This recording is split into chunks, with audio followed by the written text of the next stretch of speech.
Hi, my name is Aswad Damodar, and I've taught valuation for a long time now. And I've always struggled with how to describe valuation to somebody who might be a novice or new to the field. I know that valuation is a collection of numbers, and you often see models and spreadsheets to back up valuations. But I think people who focus on just the numbers miss the big picture of valuation. In this session, there are three broad lessons I hope to bring through in valuation. And while I will talk about details, I will focus on these three big lessons. The first is that accounting is not valuation. Accounting reflects the past. It records the past, and you see it in income statements and balance sheets and statements of cash flows. I know we use those as raw data in valuation, but they are raw data and they reflect the past. Your job in valuation is to look forward, is to look at the future, and sometimes that requires a shift in mindset, something that takes you away from looking at the past, those accounting statements, into making forecasts for the future.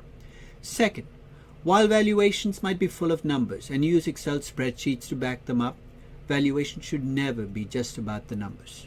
In fact, I'm a great believer that a good valuation is a bridge between what and what, you might ask, between the stories on one side and the numbers on the other. A good valuation, the numbers should each have a story to tell, and every story should have a number to back it up. In my valuation class, I tell people that if they're number crunchers, I want them to be number crunchers with imagination. And if they're storytellers, I'd like them to be storytellers with discipline. You require both sides of your brain to be good at valuation, and let's talk about how to do that better. And third and final, all too often when people talk about valuing something, they're really talking about pricing that thing. I'm going to draw a contrast between price and value. Value comes from cash flows, growth, and risk, and we can use discounted cash flow models or intrinsic valuation models to get there.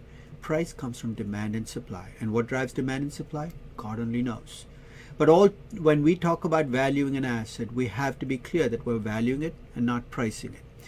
So I'd like to talk about the contrast, why the two processes can sometimes give you very different numbers, how to reconcile the difference when you have those different numbers, and how that plays out in investment strategies.